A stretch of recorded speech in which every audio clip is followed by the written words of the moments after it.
Lori Kuchar is a healthy, active wife who loves tending to her horses when she's not at her job as an information technology specialist. I don't think you can ever prepare yourself for someone to say, I think you're infertile. Understanding and protecting a woman's fertility depends on a delicate combination of lifestyle, medical conditions, and her partner. Added to that is the race against the proverbial biological clock. Specialists say that if women under the age of 35 have been trying to get pregnant for a year without success, there may be fertility issues to deal with. Dr. Brian Cowan is an infertility specialist at the University of Mississippi Medical Center. The most common causes of infertility in women are first, endometriosis, second, tubal disease, third, ovulation defect. Chlamydia, a sexually transmitted disease, if left untreated, can also lead to fertility problems. However, it and the most common causes of infertility in women can be diagnosed through a series of tests and may be treatable. Even before testing takes place, women can be on the lookout for signs that may point to fertility problems. Keep track of her menstrual calendars. If the menstrual cycles are 35 days or longer, she needs to call that to the attention of her doctor really fairly soon.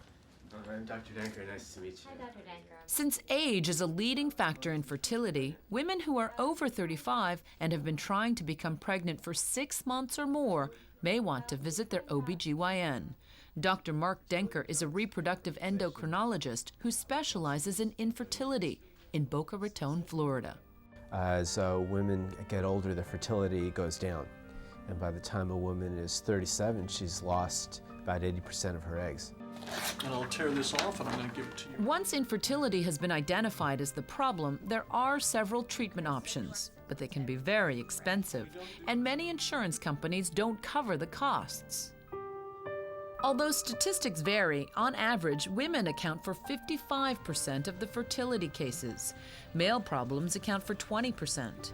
In the remaining cases, it's either the couple's complex problem or no specific reason is found at all.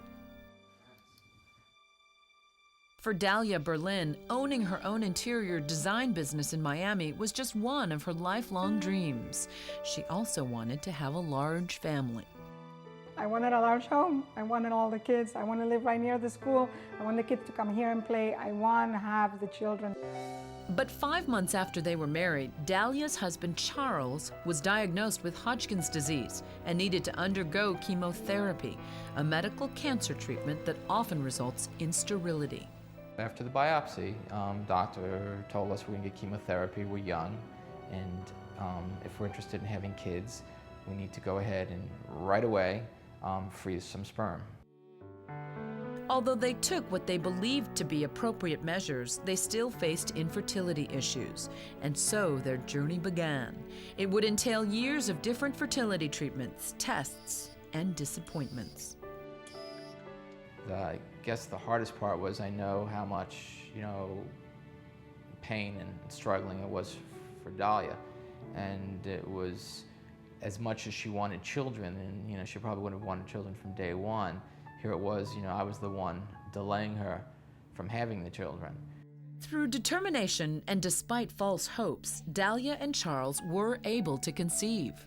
After waiting the whole day, I finally get this great phone call, and it was the phone call that I've been waiting for, and they just said, Dahlia, you're pregnant. However, they soon found that struggling to get pregnant was just the first part of the battle. Dahlia, like many other women being treated for infertility, suffered a series of miscarriages, including twins.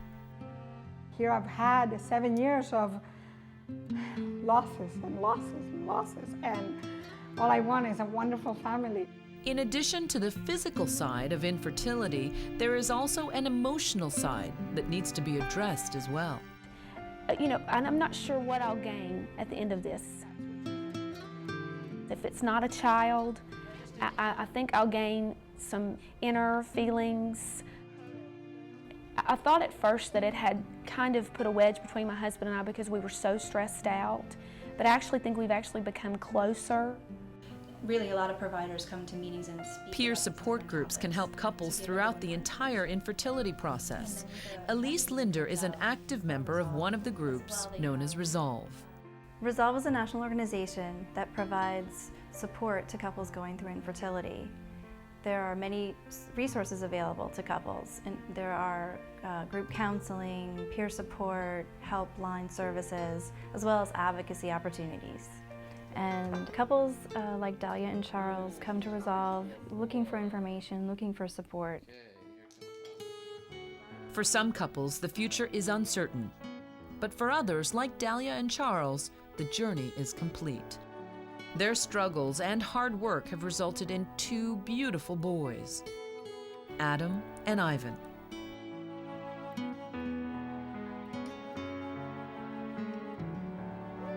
The joys that each one of them added to our life and everyone around us. And I take them everywhere and people just look at the baby and they're just, it just makes us, brings a smile.